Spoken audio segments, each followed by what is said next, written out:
Imagine this. You're a designer. Maybe you're staring down a deadline. Really tight. You need some background elements for a mock-up, fast. So you turn to an AI tool, type in a few words, and boom, it generates something. Well, stunning. It just works. You drop it in, maybe tweak it a bit, client loves it. Success, right? But then later, this little thought pops up. Wait, who actually owns this image? And what was it even made Right. from? Welcome to the deep dive. Today, we're plunging right into that world, the fast-moving, sometimes pretty contentious world of AI art. We're going to try and untangle the copyright knots, explore the ethical maze, and figure out what it all means for creativity. For you, maybe you're an artist, maybe you run a business using these tools, or maybe you're just really curious about where this is all heading. So first up, let's just make sure we're on the same page. What is AI art, really? It's not just filters or, simple cut and paste. Not at all. These modern generators think VLA, Midjourney, Adobe Firefly, they're way more sophisticated. Yeah. They learn these incredibly complex patterns from, well, billions of image-text pairs, literally billions. Billions, wow. Analyzing how words and pictures connect. Exactly. So when you give it a prompt, it doesn't just grab an existing image. It synthesizes something new. It's like a statistical remix, basically, guided by the words you feed it. Creates something novel. Okay, synthesize. How does that actually work? What's happening inside the machine? That's where it gets really fascinating. Most of these powerful systems use something called diffusion models. During training, imagine this. The model sees tons of images, but then noise gets added step by step until it's just static, pure noise. The AI's job is to learn how to undo that, how to remove the noise and get back to the original image. So it learns to clean up the mess, essentially. Precisely. It learns the path from chaos back to coherence.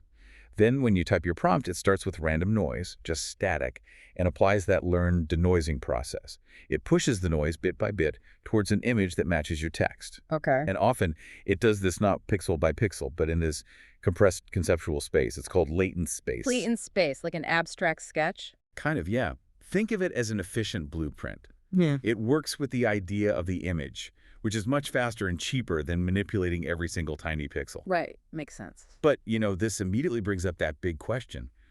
Where do all those billions of training images actually come from? Because a lot of the big open source models like Stable Diffusion, they were trained on these massive web-scraped data sets. Web scraped, meaning just pulled from the internet. Largely, yes. Hmm. Like the LAIRN5B dataset, it has something like 5.85 billion image-text pairs, often scraped from all over the web, without necessarily asking the original creators for permission. Ah, and that's where the ethical red flags start popping up, I imagine. That's exactly where a lot of the heat is, yeah. We'll definitely dig into that more. Okay, so the tech is amazing, but it immediately slammed into our ideas about art, ownership, and we saw that play out really publicly, didn't we? Some key moments really sparked the debate. Absolutely. Those real-world flashpoints were crucial. Like the Colorado State Fair shocker back in 2022. That felt like the first big mainstream moment.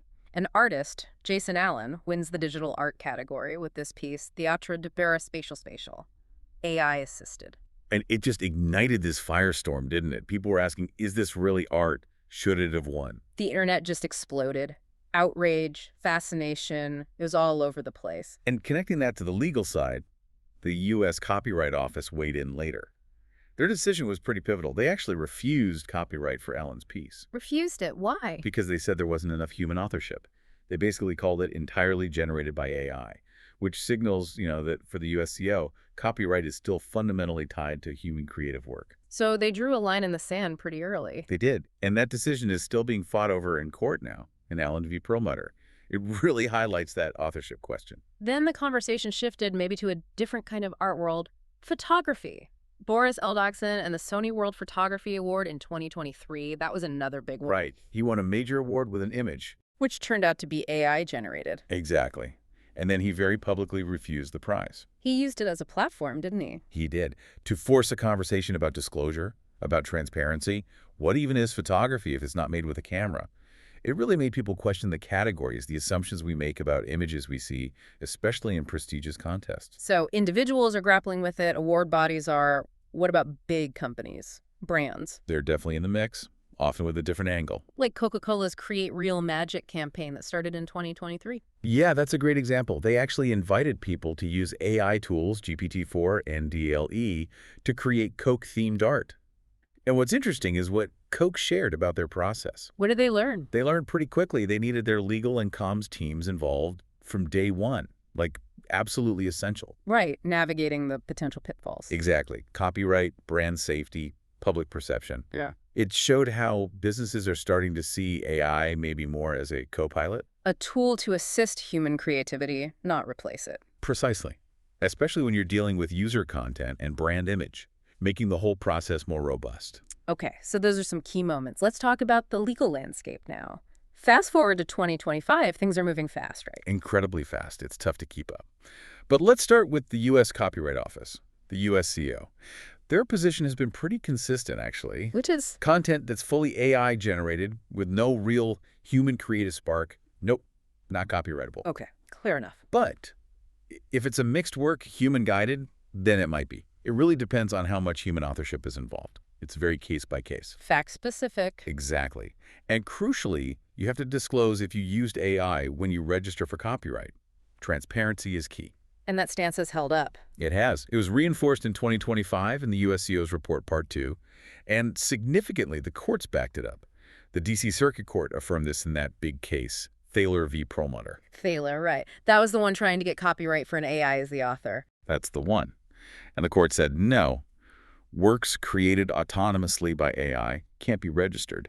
Human creativity is still the bedrock in U.S. law. Okay, so that's the output. But you mentioned the training data earlier. The input, that's a whole other legal battleground, isn't it? Oh, absolutely. That's where things get really thorny.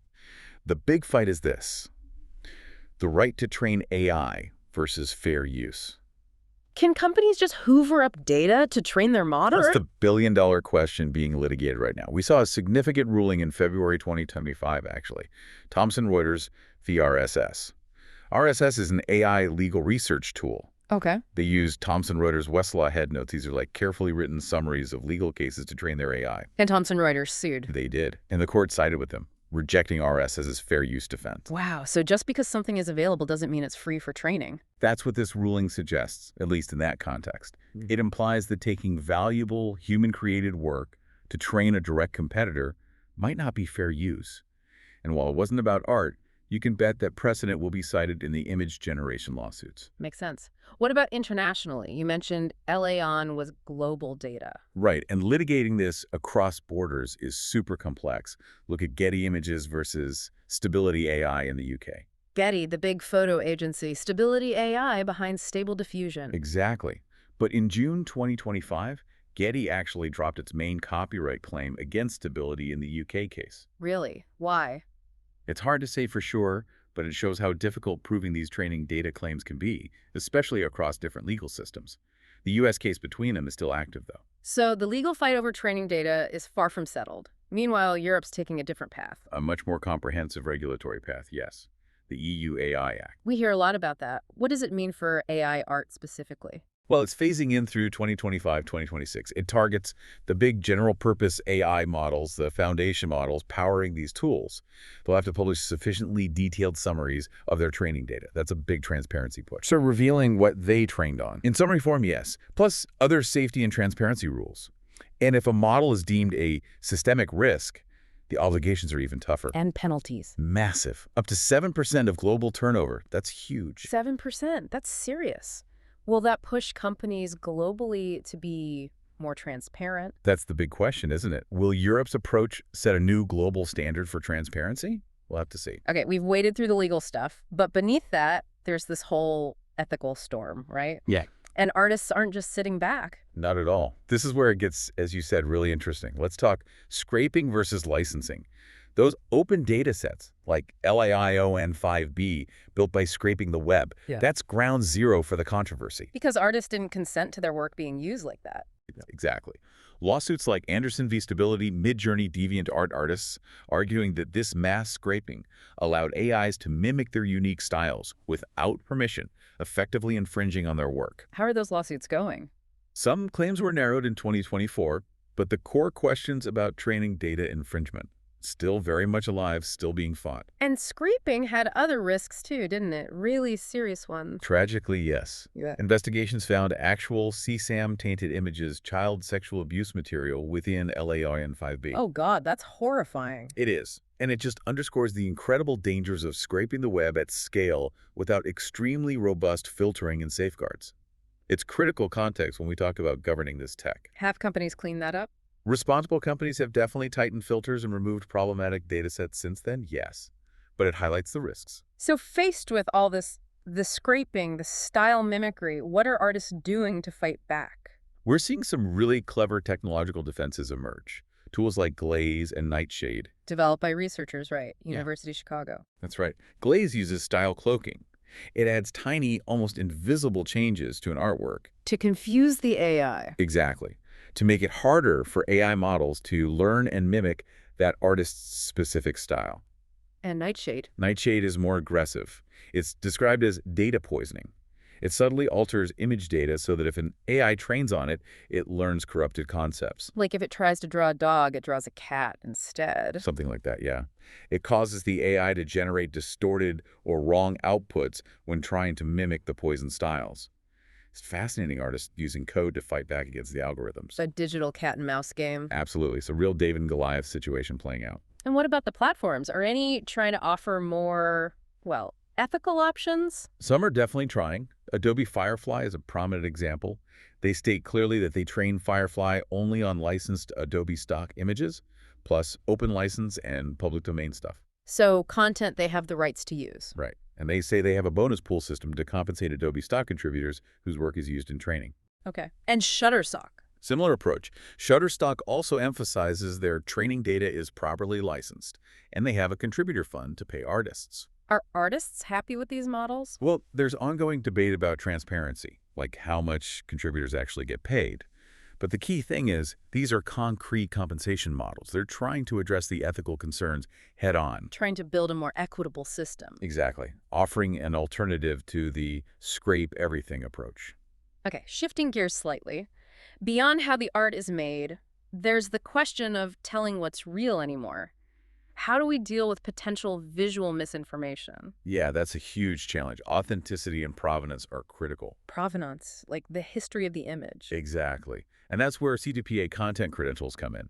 It's a developing industry standard. Right. Think of it like a digital label embedded in the media file itself. What does the label say? It records the who, what, where, and how of the image or video's creation and modification history. Like a nutrition label, but for media. So you can see if it was AI generated or came from a camera. Precisely. It provides an audit trail. Oh. And it's designed to be tamper evident. Meaning you can tell if someone messed with it? Mostly, yes. Hmm. It's not foolproof, but altering the credentials or the content leaves a digital trace. It's designed to survive many common edits. Is anyone actually using this? Yeah, it's gaining traction. OpenAI now adds C2PA metadata to DLE3 images by default. And big camera brands like Leica are actually shipping new cameras with C2PA built in. So the camera itself tags the photo with its origin. Right, capturing that provenance right at the source. But you said it's not foolproof. No, it's not a silver bullet. Yeah. Malicious actors can still try to strip or alter metadata. So while C2PA is a really important tool, especially for things like combating election disinformation, it's not a perfect fix on its own. It needs widespread adoption and ongoing development. Okay, wow. We've covered a lot of ground. Law, ethics, technology. It's a whirlwind. So let's try to bring it together. What does this all mean for you listening right now? Whether you're a creator, running a business, or just trying to make sense of it all. Well, for creators actually working in the field, AI is definitely becoming more of a co-pilot. It's used for brainstorming, mood boards, quick concepts, maybe replacing backgrounds, freeing up the artist for the final human touch. And for businesses. They seem to be leaning towards tools with clearer licensing, like Firefly. They're learning to document their process, the prompts, the edits, for legal reasons, and hopefully preserving that C2PA metadata for authenticity. And for artists worried about their style being copied. Tools like Glaze and Nightshade offer at least some form of technological self-defense online. It's an option. Which brings us, I guess, to the big, maybe philosophical question at the heart of all this. Is AI really creative? How do we even define creativity now? Yeah, that's the million-dollar question, isn't it? Yeah. You've got different perspectives. The pro-AI view sees it as just another tool, like a synthesizer revolutionizing music. It expands possibilities, makes creation more accessible. Okay, the tool argument. Then you have the skeptic view. They raise valid concerns about bias baked into the training data, leading to potentially biased outputs, concerns about maybe a homogenized aesthetic if everyone uses the same popular models, and of course that core ethical issue, using unconsented human labor to train these systems. Right, the foundation it's built on. Exactly. And then there's maybe a middle ground emerging, which suggests that the most compelling, truly original work, it still seems to be human-directed. AI is a powerful partner, but the human is still the author. Pretty much. The human provides the intent, the vision, the curation. AI is the incredibly powerful assistant. But Hmm. this forces us all to ask, as these tools get even better, even more capable, where do you draw the line? What counts as human creativity? What is genuine artistic intent when the tool itself can generate so much? What does it truly mean to create? That's a really profound place to pause, and we'd genuinely love to hear your thoughts on that. Have you used AI creatively? What did it enable for you, or what did it replace? Would you trust a content credentials label on an image? Why or why not? And here's a tricky one. If AI models had to pay licensing fees for every single training image, would you be willing to pay more for those services to make that happen, to ensure artists get paid? Lots to think about. Thank you so much for joining us on this deep dive into the really fascinating, complex, and constantly changing world of AI art. Until next time, keep exploring, keep questioning, and definitely keep creating.